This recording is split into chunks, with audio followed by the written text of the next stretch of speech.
गोरखपुर नाम के एक छोटे से गांव में बिरजू नाम का एक आदमी रहता था। बिरजू के परिवार में वह और उसकी पत्नी बस दो ही लोग थे। बिरजू अपनी पत्नी से बहुत ही प्रेम करता था और उसकी पत्नी पर उसे पूरा विश्वास था। जबकि बिरजू की पत्नी आए दिन उसके सामने बनावटी प्रेम परोसा करती थी, उससे मीठी मीठी बातें करती। उसने बिरजू को विश्वास दिला दिया था कि वह एक बहुत ही अच्छी पत्नी है, परंतु उसके मन में कुछ और ही चल रहा था। लेकिन उसके इस दिखावेपन को बिरजू सच मान लेता था। उसे लगता था कि पूरे गांव में सबसे अच्छी और प्रतिभा स्त्री उसकी पत्नी ही है। इसीलिए वह अपनी पत्नी पर आंखें मूंद कर विश्वास करता था। वह अपनी पत्नी के लिए काम में भी रोक टोक नहीं करता था। बिरजू की पत्नी जानती थी कि उसका पति उस पर दिलो जान से मरता है और उस पर पूरा विश्वास करता है, इसीलिए वह इसका फायदा उठाती थी। एक रात की बात है, बिरजू की पत्नी ने एक सपना देखा। सपने में उसने देखा कि उसके दरवाजे पर एक भिखारी भिक्षा मांगने के लिए आया है। जब उस भिखारी ने आवाज लगाई तो उसकी पत्नी थाली में अनाज लेकर भिखारी को देने के लिए दरवाजे पर गई। हुआ यह कि भिखारी की झोली में भीख डालते हुए बिरजू की पत्नी की उंगली भिखारी के हाथों से छू गई। अगले दिन जब वह सोकर उठी तो उसने सुबह सुबह अपने पति को बताया कि पतिदेव, मेरे साथ एक बहुत ही विचित्र घटना घट गई है, जो मैं आपको बताना चाहती हूँ। उस घटना को लेकर मैं बहुत ही चिंतित हूँ। अपनी पत्नी को ऐसी चिंता में देखकर बिरजू पूछने लगा, अरे भाग्यवान, तुम्हारे साथ ऐसा क्या हो गया जो तुम इतनी उदास हो? अपने मन का दुख तुम मुझे जरूर बताओ। तब उसकी पत्नी कहने लगी, स्वामी, आज रात मैंने एक सपना देखा और सपने में एक बड़ी ही विचित्र बात हुई। मैंने देखा कि हमारे घर के दरवाजे पर एक भिक्षुक आया है। उसने जब भिक्षा मांगने के लिए आवाज लगाई तो मैं बिना देर किए एक थाली में अनाज लेकर उसके पास पहुंची। जब मैंने उसकी झोली में भिक्षा डाली तब मेरी एक उंगली उसके हाथों को छू गई। बस इसी बात को लेकर मैं बहुत ही चिंतित हूँ। आप तो जानते ही हैं कि मैं एक पतिव्रता स्त्री हूँ और ऐसी स्त्री को किसी पराये पुरुष से स्पर्श नहीं करना चाहिए, परंतु धोखे से मेरी उंगली उसके हाथों से छू गई। यह तो मुझसे बहुत ही बड़ा अपराध हो गया है। यही सोचकर मैं बहुत ही परेशान हूँ। अब तो मेरा पतिव्रत धर्म नष्ट हो गया, क्योंकि कहते हैं कि पतिव्रता स्त्री का धर्म होता है कि वह सपने में भी किसी पराये पुरुष के बारे में ना सोचे, लेकिन मैंने तो उसे छू दिया। इसीलिए हे स्वामी, मैं आपसे कहती हूँ कि आप मेरी उस उंगली को काट दीजिए जिस उंगली ने उस भिखारी को छुआ है। तभी मेरे मन को शांति मिलेगी। अपनी पत्नी की ऐसी बातों को सुनकर भोला अचरज में पड़ गया। वह सोचने लगा कि अगर इसकी उंगली किसी पराये पुरुष से छू गई है और यह उंगली कटवाने की बात कर रही है तो सचमुच यह बहुत ही पतिव्रता स्त्री है। वह मन ही मन यह सोचकर खुश हो रहा था कि तब उसने अपनी पत्नी को समझाते हुए कहा, प्रिय, इस बात में कोई संदेह नहीं है कि तुम एक पतिव्रता स्त्री हो। यदि सपने में भिखारी को भीख देते हुए धोखे से तुम्हारी उंगली उससे छू गई, इसमें कोई अपराध वाली बात नहीं है। तुम बिल्कुल भी चिंता ना करो, मैं तुम्हारी उंगली नहीं काटूं। मेरी नज़र में तो तुम अभी भी पतिव्रता स्त्री हो और तुम्हारा पतिव्रत धर्म बरकरार है। इस प्रकार बिरजू ने अपनी पत्नी को समझा दिया और उसकी बहुत ही प्रशंसा करने लगा। उसे अपनी पत्नी पर बड़ा ही गर्व महसूस हो रहा था। अब बिरजू का अपनी पत्नी पर विश्वास और भी ज्यादा मजबूत हो गया। अब तो वह पूरे गांव में अपनी पत्नी के गीत गाता फिरता, अपने मित्रों और दोस्तों से कहता कि मेरी पत्नी तो इतनी पतिव्रता है, मुझे अपनी पत्नी पर पूरा भरोसा है। ऐसी पत्नी तो बहुत ही भाग्यशाली लोगों को मिलती है। अब तो बिरजू अपनी पत्नी का और भी ज्यादा आदर सम्मान करने लगा। दूसरी तरफ उसकी पत्नी के नखरे और भी बढ़ते जा रहे थे। एक दिन की बात है, जब उसकी पत्नी ने भोजन बनाया और बड़े ही प्यार से अपने पति को खिलाया। उसके बाद वह अपने पति से कहने लगी कि आप मेरा एक काम कर दीजिए, मेरे यह कपड़े ले जाइए और बाजार से सिलवा कर लाइए। बिरजू ने कहा, प्रिय, यह कौन सी बड़ी बात है, लाओ अभी तुम्हारे कपड़े दो, मैं बाजार से सिलवा कर लाता हूँ। और फिर खुशी खुशी उसने अपनी पत्नी का दिया हुआ रेशम का कपड़ा लिया और बाजार की तरफ चल दिया। जब वह बाजार में पहुंचा तो उसने देखा कि कपड़े सिलने वाली दुकान पर एक दर्जी बैठा हुआ था। बिरजू ने अपनी पत्नी का दिया हुआ कपड़ा उस दर्जी को दिखाया और कहने लगा, अरे भाई, तुम यह रेशम का कीमती कपड़ा ले लो और इन्हें जल्द से जल्द सिलकर मुझे दे दो, क्योंकि यह मेरी पत्नी के लिए कपड़े हैं। दर्जी ने बिरजू का दिया हुआ रेशम का कपड़ा लिया और उसकी पत्नी के द्वारा जो नाप दिया गया था उस हिसाब से कपड़े को काट छाट कर अपने पास रख लिया और जो उसके कपड़े की कतरन बची हुई वह कतरन भोला को लौटाते हुए कहने लगा, लो भाई, यह कपड़ा आपका बच गया है, इसे तुम अपने घर ले जा सकते हो, क्योंकि मुझे इसकी कोई ज़रूरत नहीं है। हमारे यहाँ पर तो बहुत ही ईमानदारी का काम होता है। अपने यहाँ पर तो मैं किसी के कपड़े की एक भी कतरन, क्या एक धागा भी नहीं रखता हूँ। दर्जी की यह बात सुनकर बिरजू को बड़ा ही आश्चर्य हुआ। सोचने लगा, दर्जी तो आज तक मैंने बहुत देखे, परंतु इतना ईमानदार और सच्चा दर्जी तो आज तक मैं पहली बार देख रहा हूँ, जो किसी के बचे हुए कपड़ों की कतरन तक भी अपने पास नहीं रखता। आज मुझे पता चला कि इस दुनिया में बहुत ईमानदार लोग हैं और सती सावित्री औरतें भी बहुत हैं। और फिर बिरजू उस दर्जी से कहने लगा, दर्जी भाई, आप मेरी पत्नी के कपड़े सिल दीजिए और यह कतरन भी आप अपने पास ही रखिए। इस कतरन को रखने से आप बेईमान नहीं कहलाओगे। सभी लोग जानते हैं कि आप कितने ईमानदार आदमी हैं। दर्जी कहने लगा, अरे भाई, तुम्हारे लिए मैं अपना नियम नहीं बदलूंगा। मेरा यही नियम है कि मैं कपड़े की कतरन अपने पास नहीं रखता हूँ। पहले तुम यह कतरन अपने पास रखो और यह बचा हुआ कपड़ा अपने घर पर ले जाओ, तभी मैं आपकी पत्नी के कपड़े सिलूंगा। बिरजू के बार बार समझाने पर भी जब दर्जी नहीं माना, तब बिरजू ने वह कपड़े की कतरन अपने पास रख ली और अपने घर की तरफ चल दिया। जब बिरजू अपने घर की तरफ जा रहा था तो सोच रहा था कि दुनिया में एक से बढ़कर एक ईमानदार लोग आज भी मौजूद हैं। बताओ, यह दर्जी तो मेरी पत्नी से भी अधिक धर्मात्मा है, लोगों के कपड़े सिलता है, परंतु मजाल है कि बचा हुआ एक धागा भी अपने पास रखे। मैं तो समझता था कि यह कलयुग है और इसमें ईमानदार लोग बहुत ही कम हैं, परंतु यहाँ पर तो एक से बढ़कर एक ईमानदार लोग हैं। ऐसे लोगों को देखकर तो लगता है कि आज भी सतयुग है। यही सब बातें सोचते सोचते बिरजू जब अपने घर में पहुंचा तो घर में जाकर उसने देखा कि उसकी पत्नी तो घर पर थी ही नहीं और घर का सारा सामान इधर उधर बिखरा हुआ था।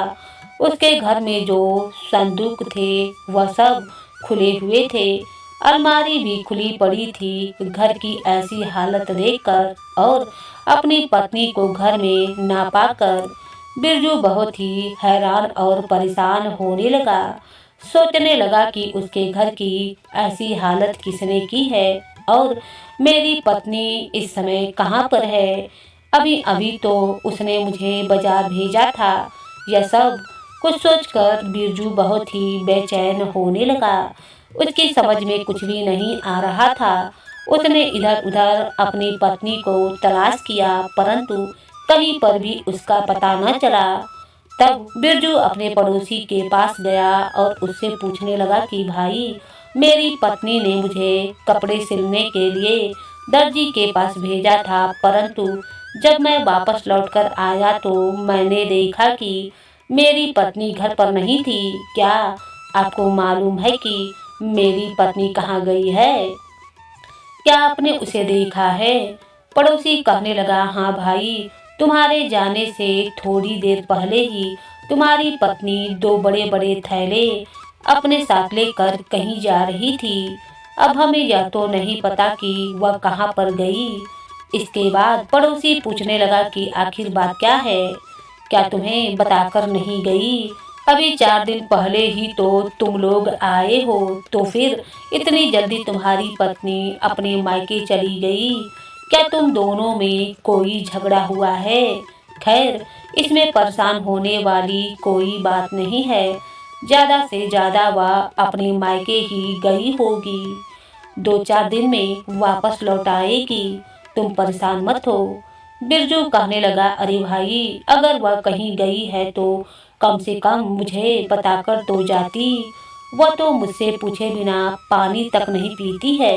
और रही बात मायके जाने की, तो उसका तो कोई मायका है ही नहीं। उसका मायका तो मैंने भी आज तक नहीं देखा। अभी 2 महीने पहले ही तो हम लोग मिले थे। इसके बाद बिरजू अपने पड़ोसी को लेकर अपने साथ अपने घर पर आया। जब उसके पड़ोसी ने बिरजू के घर की हालत देखी कि सारा सामान बिखरा पड़ा है, संदूक खुले पड़े हैं, ताले टूटे हुए हैं, बक्सों में जो कीमती सामान था, गहने जेवर रुपए सब गायब हैं, तब पड़ोसी ने पूछा, अरे बिरजू, मुझे एक बात तो बताओ। तुम तो कह रहे थे कि तुम्हारी पत्नी का कोई मायका नहीं है, तो फिर तुम्हारी पत्नी तुम्हें कहाँ मिली थी? क्या तुम्हारा उसके साथ विधिवत विवाह हुआ था? बिरजू ने कहा, अरे मित्र, बात असल में यह है कि जब मैं तीर्थ यात्रा के लिए काशी गया हुआ था, तब मुझे वहाँ पर वह स्त्री मिली थी। वह बहुत ही अच्छी अच्छी बातें करती थी। उसकी बातें मुझे बहुत ही पसंद आईं। उसका कहना था कि वह बिन माँ बाप की बेटी है और कुंवारी है। वह एक अच्छे पति की तलाश कर रही है। कोई ईमानदार और सीधा सच्चा आदमी मिल जाए तो वह उसके साथ जीवन बिताना चाहती है। बातों ही बातों में उसने मुझसे कहा कि मैं तुम्हारे जैसा सज्जन और ईमानदार पति चाहती हूँ। अब तक मुझे कोई ऐसा पुरुष नहीं मिला। क्या तुम मुझे अपनी पत्नी बनाओगे? मैं सीता और अनसुईया की तरह पतिव्रत धर्म में विश्वास रखती हूँ। उसने जब इस तरह की बातें की तो मुझे भी लगा कि यह स्त्री मेरी पत्नी बनने के लायक है। मुझे भी ऐसी ही पत्नी की तलाश थी जो चरित्रवान हो और अपने पति से प्रेम करती हो। मैंने तुरंत उसे हाँ कर दी। इसके बाद हम दोनों एक मंदिर में गए और हमने वहाँ पर शादी कर ली और फिर हम पति पत्नी बनकर यहाँ पर रहने के लिए चले आए। बिरजू की बात को सुनकर उसके पड़ोसी ने गहरी सांस ली और कहने लगा, भाई, न तो तुम्हारी पत्नी चरित्रवान थी और न ही वह सीता और अनसुईया जैसी देवियों के रास्ते पर चलने वाली थी। न ही वह तुमसे प्रेम करती थी। वह तो सिर्फ तुम्हें मूर्ख बना रही थी। वह तो सत्यवती होने का नाटक कर रही थी। दरअसल वह तुम्हें लूटने के लिए तुम्हारी पत्नी बनी थी। जब तक तुम घर पर रहे तब तक उसे कोई मौका नहीं लगा। तब तक वह तुम्हारे साथ पतिव्रत होने का नाटक करती रही और जब तुमने उसे अकेला रहने का मौका दिया तो वह तुम्हें लूट कर चली गई। अवश्य ही वह औरत कोई ठगनी या कोई लुटेरी थी, जो तुम्हारा सारा धन माल लूट कर तुम्हें मूर्ख बनाकर चली गई। पड़ोसी की बातें सुनकर बिरजू कहने लगा, मित्र, मैं कैसे विश्वास कर लूं कि उसने मुझे धोखा दिया है। आज सुबह की बात है, जब वह सोकर उठी तो उसने मुझे बताया कि रात में उसने एक सपना देखा था। सपने में दरवाजे पर एक भिखारी आया। वह भिखारी को भीख देने गई तो देते समय भिखारी के हाथों से उसकी उंगली छू गई। वह कह रही थी कि आप इस उंगली को काट दीजिए, क्योंकि यह उंगली पराये मर्दों से छू गई है, इसीलिए यह अपवित्र हो गई है। उसकी बात सुनकर मुझे लगा कि वह बहुत ही पतिव्रता स्त्री है, तभी तो वह उंगली काटने की बात कर रही थी। लेकिन मुझे क्या मालूम था कि वह मुझे मूर्ख बना रही थी। वह मेरे घर से मेरा धन माल लेकर फरार होना चाहती थी। पड़ोसी बोला, अरे मित्र, वह इसलिए अपनी उंगली को काटने की बात कह रही थी क्योंकि तुम उस पर इतना मरते थे, उसे इतना प्यार करते थे। वह जानती थी कि तुम उसकी उंगली नहीं काटोगे। बिरजू की मासूमियत और उस औरत की चतुराई सुनकर पड़ोसी मन में हंसने लगा और फिर वह कहने लगा, अरे मित्र, तुम किस जमाने में जी रहे हो। वह तुम्हें मूर्ख बना रही थी, इसीलिए तो वह पतिव्रता होने का ढोंग रच रही थी।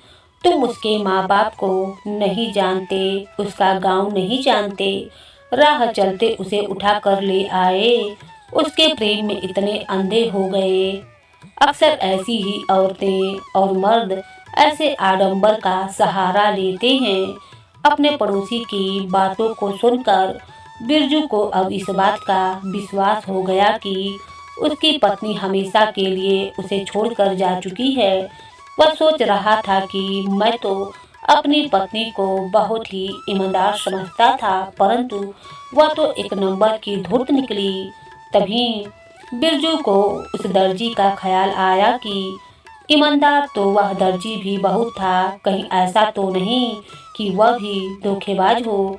वह तो कहता था कि अपने पास कटे हुए कपड़े की एक कतरन भी नहीं रखता। मुझे तो उस दर्जी पर भी संदेह हो रहा है, चलकर देखना चाहिए। इतना सोचकर बिरजू फौरन भागता हुआ उस दर्जी के पास पहुंचा। वहां जाकर वह क्या देखता है कि वह दर्जी वहां पर नहीं था। अब तो बिरजू ने अपना माथा ठोका और सोचने लगा, मैंने जिस पर भी भरोसा किया वह सबसे बड़ा धोखेबाज निकला। मेरी पत्नी इतना दिखावा करती थी कि मानो देवी अनसुईया के बाद उसी का नंबर है। वह भी मुझे सिर्फ लूटने के लिए यहाँ पर आई थी। अब इस दुनिया में किस पर भरोसा किया जाए। ईमानदार दिखने वाला वह दर्जी भी कपड़ा लेकर भाग गया। बिरजू ने सोचा कि चलो अब जो हुआ सो हुआ, लेकिन मैं सीख गया हूँ कि हर चमकने वाली चीज हीरा नहीं होती। उसने फैसला कर लिया कि अब वह किसी के भी दिखावे में नहीं आएगा और किसी आदमी पर भरोसा नहीं करेगा, क्योंकि ज्यादातर बेईमान लोग इस तरह का आडंबर करके लोगों को ठगते हैं, जो बड़ी बड़ी बातें करते हैं और हरिश्चंद्र जैसे सत्यवादी होने का दिखावा करते हैं। उन पर भी कभी आंखें मूंद कर विश्वास नहीं करना चाहिए। इस प्रकार अपनी मूर्खता पर पछताते हुए बिरजू अपने घर पर वापस लौट आया। अब वह अपने घर पर ही रहने लगा, परंतु पत्नी के बिना उसका मन नहीं लग रहा। बार बार उसकी पत्नी का सुंदर चेहरा उसके सामने आ जाता था। बेचारा अपनी पत्नी के झूठे प्रेम में आकर लुट चुका था। उसके मन में यह विचार भी आने लगा कि जिस पत्नी की मैंने गांव भर में प्रशंसा की, अब मैं गांव वालों को क्या मुंह दिखलाऊंगा। जब सभी लोगों को पता चलेगा कि मेरी पत्नी, जिसकी मैं प्रशंसा के पुल बांधता था, वह मुझे छोड़कर चली गई और मेरे घर का सारा धन माल लूट कर ले गई, तो लोग मेरी खिल्ली उड़ाएंगे। यही सोचकर उसने रात के अंधेरे में अपने घर में ताला लगाया और किसी दूसरे नगर की तरफ चल पड़ा। सोचा कि परदेश में छोटी मोटी नौकरी करके अपना गुजारा कर लूंगा। वह अब एक दूसरे राज्य की तरफ जा रहा था। वह जब किसी दूसरे नगर में जाकर छोटे मोटे काम करने लगा, जैसे तैसे उसका गुजारा चल रहा था। वहां पर उसे कई लोग मिले, परंतु उसने कभी भी किसी व्यक्ति पर विश्वास नहीं किया। कहते हैं कि आदमी ठोकर खाने के बाद ही होश में आता है। ठोकरें भी जीवन में एक अच्छा सबक दे जाती हैं। बिरजू के साथ भी यही हुआ। इसी तरह ठोकरें खाता हुआ बिरजू एक दूसरे राजा के राज्य में जा पहुंचा, जहां उसे लोगों से पता चला कि वहां का राजा बहुत ही परेशान है। दरअसल बात यह थी कि उस राजा के राज्य में छोटे छोटे बच्चे की चोरियां हो रही थीं और बहुत ढूंढने पर भी बच्चों को चुराने वाले का पता नहीं चल रहा था। राजा इस बात को लेकर बहुत ही परेशान था कि बच्चों को चुराने वाला चोर आखिर हमारी पकड़ में क्यों नहीं आ रहा है। परेशान होकर उस राजा ने पूरे राज्य में इनाम की घोषणा करवा दी कि जो कोई भी व्यक्ति बच्चा चोरी करने वाले चोर को पकड़ेगा उसे मुहमांगा इनाम दिया जाएगा। जब यह सारी बातें बिरजू ने सुनी तो बिना देरी किए वह राजा के दरबार में जा पहुंचा और कहने लगा, महाराज, आपके राज्य में बच्चा चोरी करने वाले को मैं पकड़ सकता हूँ। राजा ने कहा, अगर ऐसी बात है तो हम तुम्हें मुहमांगा इनाम देंगे, लेकिन अगर तुम बच्चा चोर को ना पकड़ पाए तो तुम्हें काल कोठरी में सड़ना पड़ेगा। बिरजू ने कहा, महाराज, आप उसकी चिंता मत कीजिए। आपको बच्चा चोर पकड़ने के लिए मेरी 2 शर्त माननी होगी। एक तो मुझे कुछ सिपाही दे दीजिए जो मेरी सुरक्षा करें और मैं जिसको कहूँ उसे पकड़ सके, और दूसरा, मैं जिस भी व्यक्ति को कहूँगा उसे गिरफ्तार करना होगा। राजा ने कहा, ठीक है, मुझे तुम्हारी शर्त मंजूर है, ऐसा ही किया जाएगा।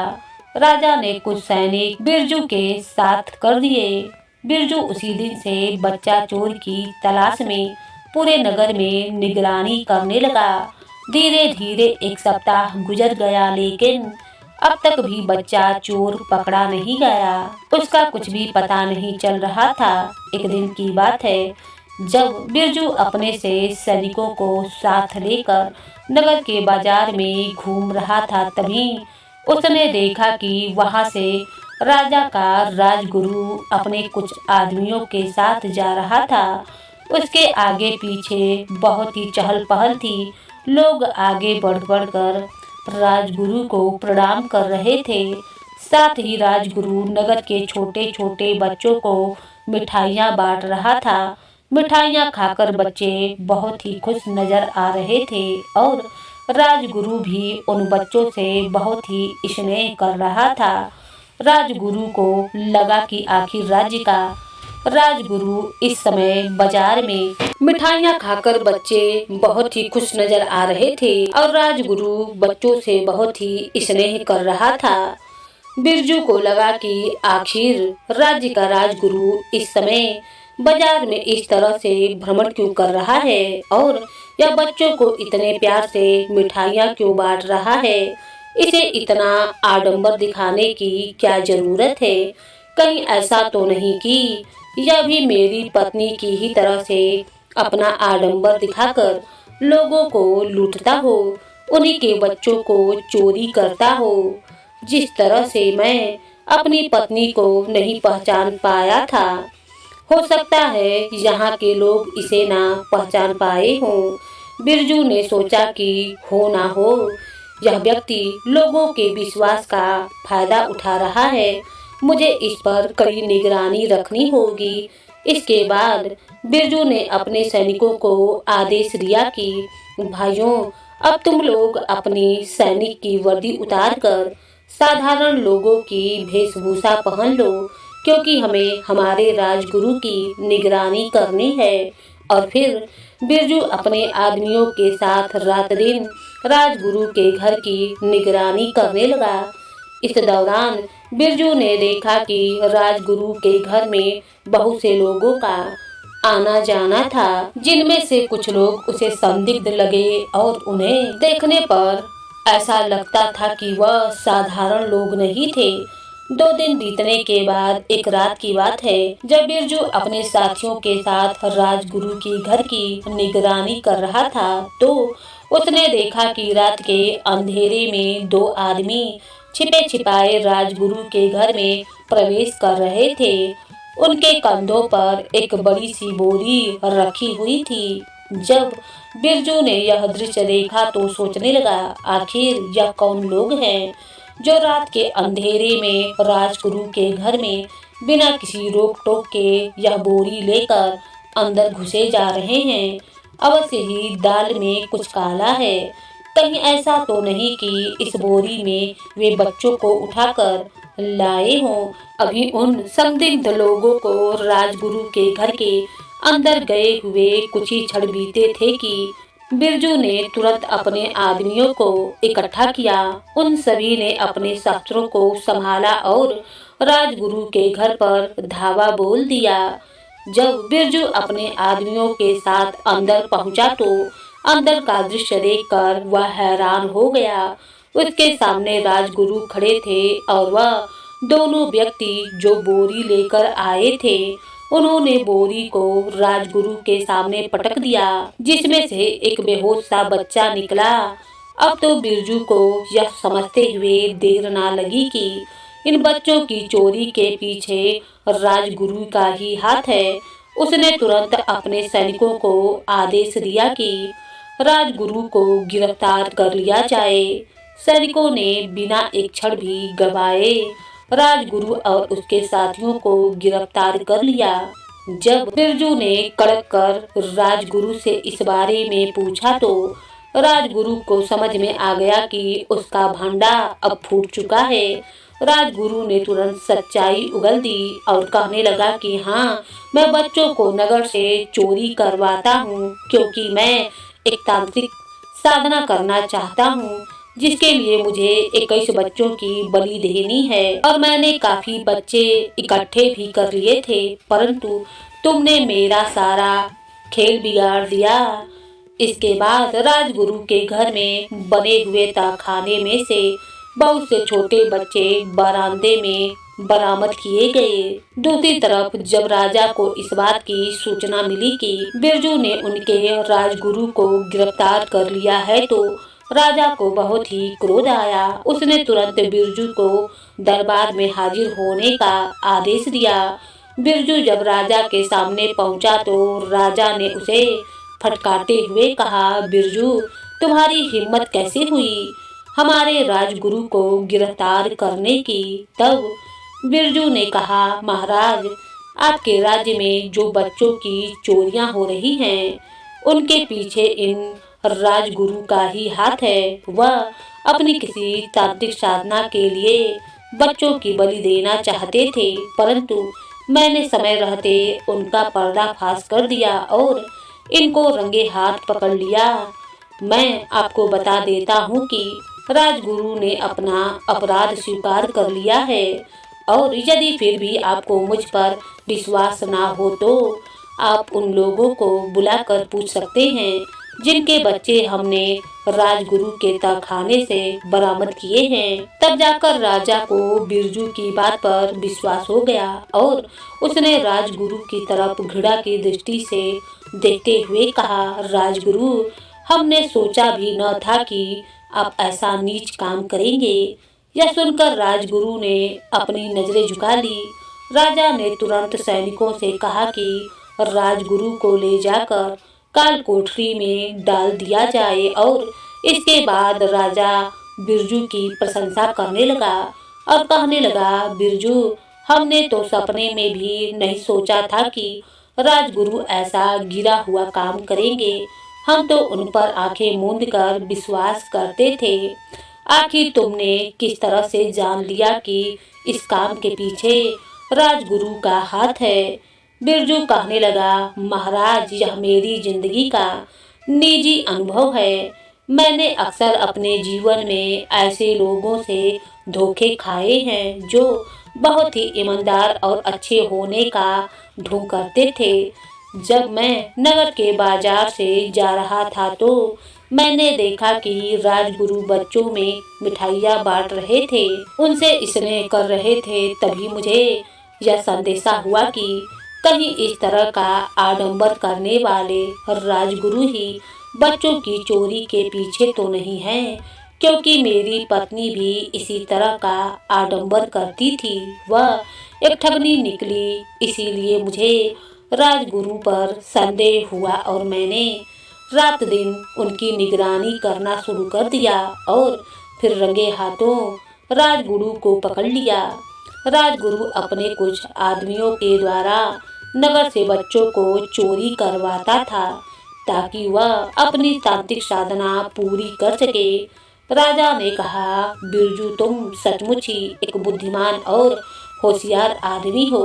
हमें तुम्हारे जैसे आदमी की ही आवश्यकता है। क्या तुम हमारे नगर में कोतवाल की नौकरी करना चाहोगे? बिरजू ने कहा, महाराज मुझे आपका यह प्रस्ताव स्वीकार है। और फिर बिरजू उसी नगर में रहकर राजा के दरबार में कोतवाल की नौकरी करने लगा। तो दोस्तों, इस तरह से बिरजू ने कई लोगों का भला किया। अगर आपको कहानी पसंद आई हो तो जरूर इसे लाइक करें और हाँ, ज़्यादा से ज़्यादा शेयर करें, सब्सक्राइब भी करें ताकि 50,000 सब्सक्राइबर पूरे हो जाएं। और हाँ, अगर आप अच्छा सा कमेंट करते हैं तो कहानी के अंत में आपका नाम जरूर लिया जाएगा और बड़े ही सम्मान के साथ। तो ज़्यादा से ज़्यादा कमेंट करें और अपने नाम की घोषणा अगली कहानी में सुनते रहें। धन्यवाद।